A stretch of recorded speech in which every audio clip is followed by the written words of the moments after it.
남의 삶을 살려니 제대로 못 사는 것이다. 남의 삶을 살려 하니 마음이 늘 불안하지 않은가. 남의 속도를 따라가려 하니 걸음이 자꾸 엉키지 않는가. 남의 기준으로 옳고 그름을 재다 보니 진심이 어느새 사라지고 있지 않은가. 사람은 저마다의 길을 타고난다. 그 길에는 짧고 기름이 없고 빠르고 느림이 없다. 그런데 사람들은 남의 길을 보며 자신의 길을 의심하고 괴로워한다. 이것이 바로 번뇌의 씨앗이다. 남의 칭찬에 웃고 남의 비난에 흔들린다면 삶은 이미 자신의 것이 아니다. 세상의 눈길이 잠시 비추는 곳에 서서 자신의 가치를 구하려 하지 말라. 그 빛은 오래 머물지 않고 마음을 더 깊은 어둠으로 이끈다. 삶이란 남을 닮는 것이 아니라 자신을 알아가는 여정이다. 남의 옷을 입고 남의 얼굴로 웃으며 산다면 그 웃음은 오래가지 못할 것이다. 진짜 평온은 남의 삶이 아니라 자신의 마음 속에서 피어난다. 세상의 기준은 물결과 같아. 오늘은 칭찬하나 내일은 꾸짖는다. 그 물결 위에 서 있는 자는 늘 흔들린다. 그러나 마음의 바닥을 딛고 선 자는 바람이 불어도 흔들리지 않는다. 남의 길을 내려놓아라. 남의 눈으로 자신을 보지 말고 자신의 눈으로 자신을 바라보라. 비로소 그때 삶의 중심으로 돌아가게 될 것이다. 이제 들으라. 남의 삶을 살며 괴로움에 빠진 이들에게 마음의 근원을 밝히는 말을 전하노라. 비교와 시선, 욕망과 불안이 어떻게 사람의 마음을 흐리고 어떻게 다시 맑은 자리로 돌아갈 수 있는지를 하나씩 밝혀 보이리라. 부처님의 말씀이 고요히 이어졌다. 그 말씀을 듣고 있던 한 제자가 조심스럽게 입을 열었다. 부처님, 저는 언제나 남과 저를 비교하게 됩니다. 누군가는 저보다 많이 가지고 누군가는 저보다 빨리 나아갑니다. 그 모습을 볼 때마다 마음이 흔들리고 스스로가 초라하게 느껴집니다. 이런 마음은 왜 생기는 것입니까? 부처님이 조용히 말씀하셨다. 비교는 마음이 만든 그림자다. 남의 그림자를 좇는 동안 자신의 빛은 보지 못하게 된다. 남의 꽃이 피었다고 해서 너의 꽃이 시든 것이 아니며 남의 봄이 왔다고 해서 너의 계절이 끝난 것도 아니다. 모든 것은 인연 따라 피어나고 각자의 때가 있다. 하지만 사람들은 남의 꽃을 보고 자신의 씨앗을 의심한다. 남의 높이를 보며 자신의 뿌리를 미워한다. 그리하여 마음속에서 번뇌가 자라난다. 제자가 고개를 들며 물었다. 부처님, 저는 노력해도 늘 남보다 늦는 것 같습니다. 뒤처질까 두렵고 인정받지 못할까 불안합니다. 세상은 경쟁으로 움직이니 비교하지 않고는 살 수 없는 것 아닙니까? 부처님은 부드럽게 미소 지으며 말씀하셨다. 불안은 남이 만든 것이 아니라 너의 마음이 남을 쫓으며 만든 허상이다. 남의 길 위에 너의 발을 올려두었기 때문이다. 너의 걸음은 내 땅 위에서만 편안하다. 남의 길에 서면 그 돌부리에 늘 걸려 넘어진다. 남보다 빨리 가려는 마음은 결국 자신을 잃게 한다.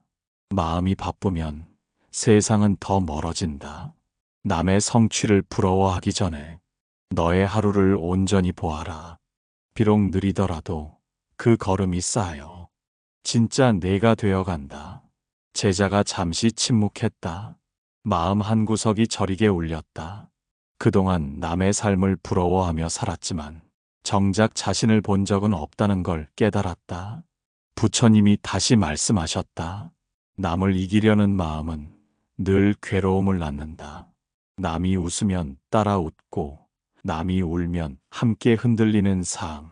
그 삶은 자신을 잃은 삶이다.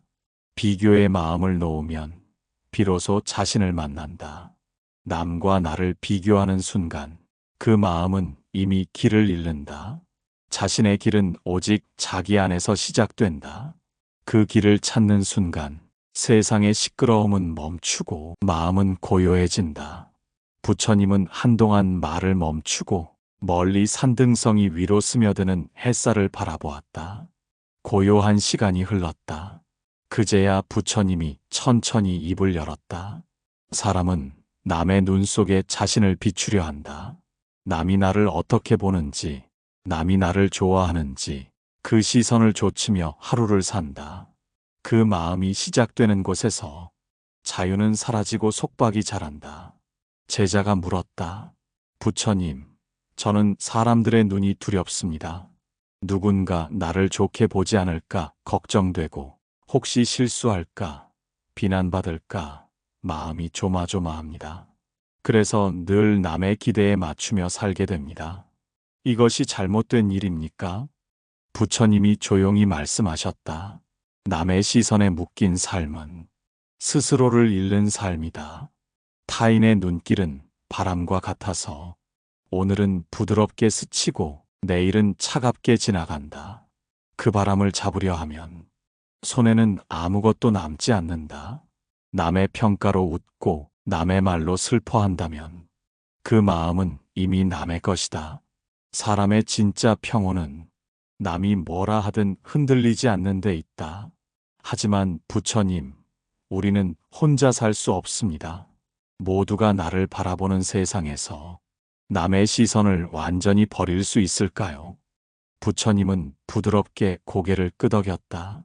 시선을 버리라는 말이 아니다. 그 시선에 자신을 내맡기지 말라는 뜻이다. 남이 나를 보는 것은 그들의 마음이고 내가 나를 아는 것은 나의 깨달음이다. 남의 시선은 물결이요. 나의 마음은 그 아래의 바다이다.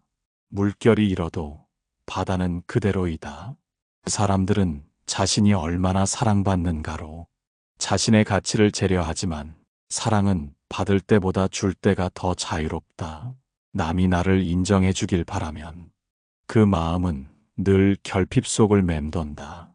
그러나 스스로를 받아들이면 남의 시선은 더 이상 무게가 되지 않는다. 부처님은 잠시 눈을 감았다가 다시 말씀하셨다. 사람의 마음은 거울과 같다. 남의 얼굴을 비추려 애쓰면 자신의 모습은 흐려진다. 먼지 낀 거울은 아무것도 비추지 못한다. 먼지를 닦아내듯 남의 시선을 닦아내면 비로소 마음의 본래 빛이 드러난다. 제자는 고개를 숙이며 속삭였다. 부처님, 저는 이제야 알겠습니다. 남의 눈에 잘 보이려다 스스로의 눈에서 멀어졌다는 것을요. 부처님이 고요히 말씀하셨다. 남의 눈으로 자신을 보지 말라. 남의 혀로 자신을 판단하지 말라. 오직 마음의 눈으로 자신을 보아라. 그 눈이 열릴 때 비로소 참된 자유가 시작된다. 잠시 침묵이 흘렀다. 부처님은 조용히 발밑의 모래를 바라보며 말씀하셨다. 사람들은 행복을 찾는다. 그러나 그 행복이 어디에 있는지 알지 못한 채 남의 손에 쥐어진 빛을 좇는다. 남이 웃으면 나도 웃고 남이 울면 함께 흔들린다. 그 웃음이 사라지면 행복도 함께 사라진다. 부처님, 사람들은 모두 행복을 원합니다. 하지만 아무리 노력해도 마음이 채워지지 않습니다. 좋은 집을 얻어도 좋은 사람과 함께 있어도 시간이 지나면 다시 허무함이 찾아옵니다. 왜 행복은 이렇게 짧은 것입니까? 부처님이 말씀하셨다. 그대가 찾는 행복이 남에게서 오기 때문이다. 남이 나를 사랑해주면 기쁘고 남이 외면하면 슬퍼하니 그 마음이 늘 흔들릴 수밖에 없다. 행복이란 외부에서 오는 것이 아니라 스스로의 마음에서 피어나는 꽃이다. 그 꽃은 누가 심어주는 것이 아니라 스스로의 이해와 자비로 피어난다. 남이 내 마음을 채워주기를 기다리면 그 기다림이 바로 괴로움이 된다. 제자가 고개를 끄덕이며 말했다. 부처님, 저는 늘 누군가가 저를 알아주길 바랐습니다. 칭찬을 받으면 기쁘고 무시당하면 슬펐습니다. 그렇게 마음이 늘 남에게 달려 있었습니다. 이것이 괴로움의 근원이었다면 그 마음을 어떻게 고요하게 할 수 있을까요? 부처님은 고요히 눈을 감았다가 천천히 답했다. 남이 그대를 알아주지 않아도 괜찮다. 그대가 그대를 알아본다면 이미 충분하다. 남의 인정을 구하는 순간 행복은 밖으로 흘러나가 버린다. 그러나 자신을 인정하면 행복은 다시 안으로 흘러든다. 행복은 무언가를 더 얻는 데서 오지 않는다. 비워질 때 비로소 마음이 가벼워지고 그 속에서 고요가 피어난다. 남이 만들어주는 행복은 그림자와 같아. 햇빛이 사라지면 함께 사라진다. 하지만 스스로 만들어낸 행복은 어둠 속에서도 사라지지 않는다. 그렇다면 부처님, 자기 안의 행복을 찾는다는 것은 어떻게 시작해야 합니까? 부처님은 부드럽게 대답하셨다. 자신을 판단하지 말고 지금 이 순간의 순결을 바라보라. 내가 부족하다고 느껴질 때마다 그 마음을 꾸짖지 말고 다만 알아차려라. 행복은 노력으로 만드는 것이 아니라 멈추었을 때 드러나는 것이다. 남의 눈에 비친 자신이 아닌 진짜 자신의 얼굴을 마주하는 순간, 그때 비로소 마음이 미소 짓는다. 그 미소가 곧 남이 줄 수 없는 행복의 시작이다. 부처님은 제자를 바라보며 조용히 말씀하셨다. 사람의 마음에는 누구나 인정받고 싶은 갈망이 있다. 누군가의 눈에 좋은 사람으로 보이고 칭찬받고 기억되고 싶어 한다. 그러나 그 마음이 지나치면 그물처럼 자신을 얽어매게 된다. 제자가 고개를 숙이며 물었다. 부처님, 저는 늘 누군가의 인정을 받고 싶었습니다. 잘한다는 말을 듣기 위해 애쓰고 칭찬 한마디에 기뻐하며 살았습니다. 그런데 이상하게도 아무리 인정을 받아도 마음이 편하지 않습니다. 그 이유가 무엇입니까? 부처님이 말씀하셨다. 칭찬은 달콤하지만 오래 머물지 않는다. 그 말이 사라지는 순간 마음은 다시 공허해진다. 그대가 자신을 믿지 못하기 때문이다. 남의 말로 자신을 채우면 그 말이 멈추는 순간 텅 비게 된다. 인정받고 싶은 마음은 거울과 같다. 남이 웃으면 나도 웃고 남이 찡그리면 나도 흔들린다. 그 거울은 스스로의 얼굴을 비추지 못하고 늘 남의 얼굴만 쫓는다. 그 마음은 결코 평온할 수 없다. 제자가 고개를 들었다. 하지만 부처님, 인정받고 싶은 마음이 있기에 노력하고 성장하는 것이 아닙니까? 그 마음까지 버려야 합니까? 부처님은 부드럽게 웃으며 말씀하셨다. 인정을 구하되 거기에 머물지 말라. 노력은 자신을 피우기 위한 것이지 남의 눈에 보이기 위한 것이 아니다. 꽃은 누가 보지 않아도 핀다. 향기는 누가 맡지 않아도 퍼진다. 그것이 참된 존재의 길이다. 남의 박수를 기다리는 동안 그대의 길은 멈추게 된다. 누가 보지 않아도 꿋꿋이 걸을 때 그 발자국이 진짜 인생의 흔적이 된다. 제자가 조용히 말했다. 부처님, 저는 이제야 알 것 같습니다. 누가 알아주지 않아도 그저 나로 존재하는 일이 얼마나 고요한 기쁨인지요. 부처님이 고요히 답했다. 사람이 세상으로부터 인정을 구하면 그 마음은 세상에 묶이고 스스로에게서 인정을 구하면 그 마음은 자유로워진다. 남이 주는 인정은 달빛과 같아 한밤의 구름에도 금세 사라진다. 그러나 자신이 주는 인정은 햇살과 같아 구름이 껴도 사라지지 않는다. 진정한 평온은 사람의 말 속이 아니라 자신의 침묵 속에 있다. 그 침묵을 들을 수 있을 때 비로소 마음은 그물에서 풀려난다. 부처님은 잔잔히 흐르는 시냇물을 바라보며 말씀하셨다. 사람은 누구나 자기답게 살고 싶다고 말한다. 하지만 세상 속에 들어서면 자기다움보다 이김을 먼저 택한다. 남보다 앞서야 한다는 마음, 더 높이 서야 한다는 욕망, 그 마음이 자기를 만든다고 착각한다. 그러나 그 마음이 커질수록 진짜 자기는 점점 멀어진다. 부처님, 나답게 산다는 건 세상과 타협하지 않는 일입니까? 때로는 세상이 틀린 것 같고 그 속에서 제 뜻을 지키려다 상처를 입습니다. 이런 세상에서 나답게 산다는 건 어떻게 가능한 일입니까? 부처님이 조용히 대답하셨다. 나답게 산다는 것은 세상과 싸우는 일이 아니다. 세상을 거스르지 않되 그 속에 휩쓸리지 않는 것이다. 물이 바위를 만나면 싸우지 않는다. 부딪히지 않고 돌아서며 돌의 모양을 그대로 품는다. 그러나 결국엔 길을 내어 바다로 나아간다. 그것이 지혜의 흐름이다. 자기답게 산다는 것은 자기 안의 고요를 잃지 않는 것이다. 누가 뭐라 하든 마음의 중심을 지키는 일, 그 자리가 바로 진짜 자신이다. 제자가 고개를 끄덕였다. 하지만 부처님, 세상은 끊임없이 변합니다. 사람들의 말과 세상의 기준은 하루에도 달라집니다. 그 안에서 어떻게 중심을 잃지 않을 수 있습니까? 부처님은 미소 지으며 말씀하셨다. 세상이 바뀌는 것은 자연의 일이다. 그러나 마음의 뿌리를 깊이 내린 사람은 바람이 불어도 쓰러지지 않는다. 자기를 지키는 힘은 고집이 아니라 이해에서 비롯된다. 세상을 이해하면 다투지 않고 자신을 이해하면 흔들리지 않는다. 남의 말에 맞서려 하지 말고 그 말의 끝에서 침묵을 배워라. 그 침묵 속에 자기 마음의 방향이 드러난다. 부처님, 그럼 세상과 다투지 않는다는 건 그냥 아무것도 하지 않는다는 뜻입니까? 부처님이 고요히 답했다.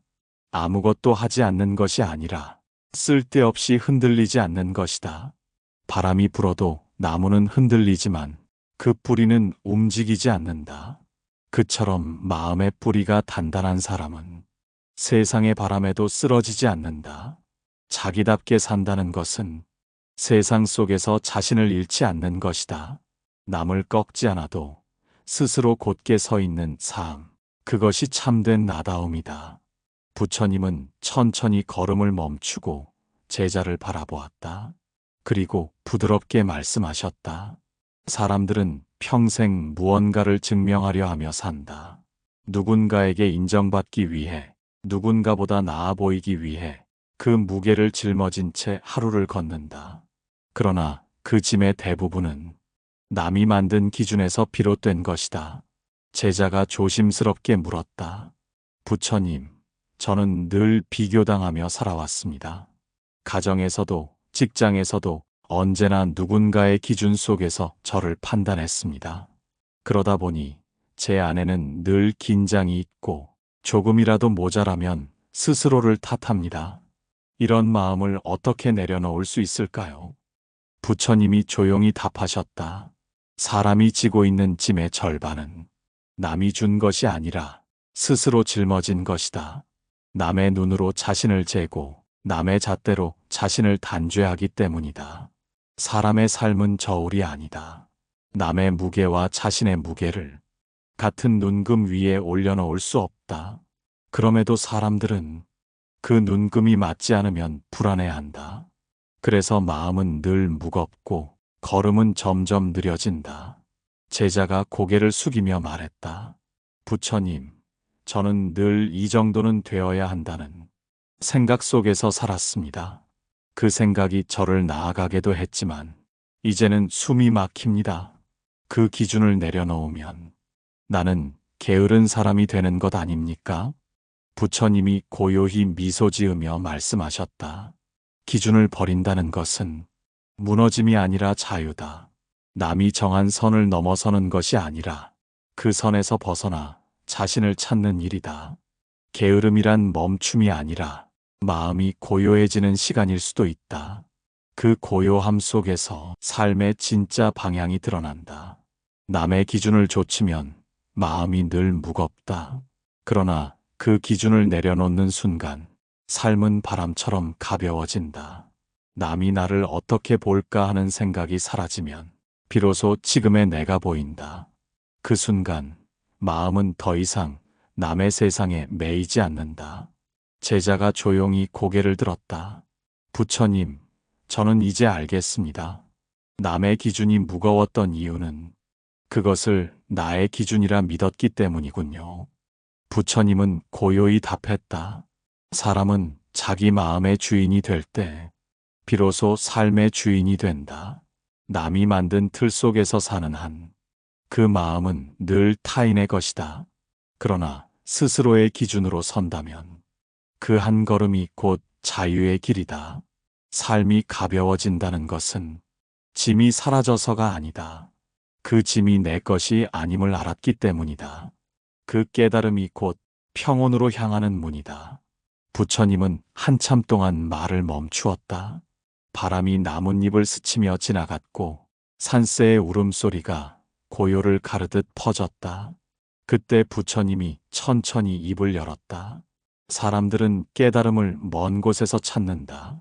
산속의 수행에서, 경전의 글자 속에서, 누군가의 가르침 속에서 찾으려 한다. 그러나 깨달음은 먼 곳에 있지 않다. 그대가 있는 바로 이 자리에 있다. 제자가 조용히 물었다. 부처님, 그럼 깨달음이란 무엇입니까? 저는 아직 부족하고 많은 욕심과 후회 속에 살고 있습니다. 그런 제가 어떻게 깨달음을 얻을 수 있습니까? 부처님이 말씀하셨다. 깨달음은 완전함이 아니라 이해다. 욕심이 일어나는 자신을 알아차리고 후회 속에서도 자신을 미워하지 않는 것. 그것이 깨달음의 시작이다. 깨달음이란 특별한 순간이 아니라 매일의 순간 속에서 깨어있는 마음이다. 사람들은 무엇이 되어야만 한다고 생각한다. 하지만 있는 그대로의 자신을 바라보는 것. 그것이 가장 큰 수행이다. 나로 사는 삶이란 남과 비교하지 않고 남의 시선에 흔들리지 않으며 남의 기준에 자신을 묶지 않는 것이다. 제자가 고개를 끄덕이며 말했다. 부처님, 저는 이제야 알겠습니다. 그동안 깨달음을 찾아 멀리 헤맸지만 사실은 제 안에 있었습니다. 그저 저 자신을 있는 그대로 받아들이는 것이 가장 어려운 수행이었습니다. 부처님이 미소 지으며 답했다. 사람은 자신을 받아들이는 순간 모든 것과 화해하게 된다. 남을 탓하지 않고 과거를 미워하지 않으며 스스로를 꾸짖지 않는 그 마음이 바로 자유다. 깨달음은 번쩍이는 깨우침이 아니라 조용히 자신으로 돌아오는 길이다. 스스로의 마음을 알고 그 마음 속에서 평화를 찾는 일, 그것이 곧 부처의 길이다. 세상의 소리가 아무리 요란해도 마음이 고요하면 세상은 고요해진다. 남이 어떻게 살든 흔들리지 않고 나로 존재할 수 있다면 그 한순간이 바로 깨달음이다. 부처님은 마지막으로 말씀하셨다. 사람은 먼 길을 떠나지 않아도 된다. 지금 이 자리, 이 숨결 속에서 이미 진리를 만난다. 자신으로 존재하는 그 순간 모든 길은 멈추고 모든 답은 드러난다. 그것이 곧 나로 사는 삶이며 깨달음의 완성이다.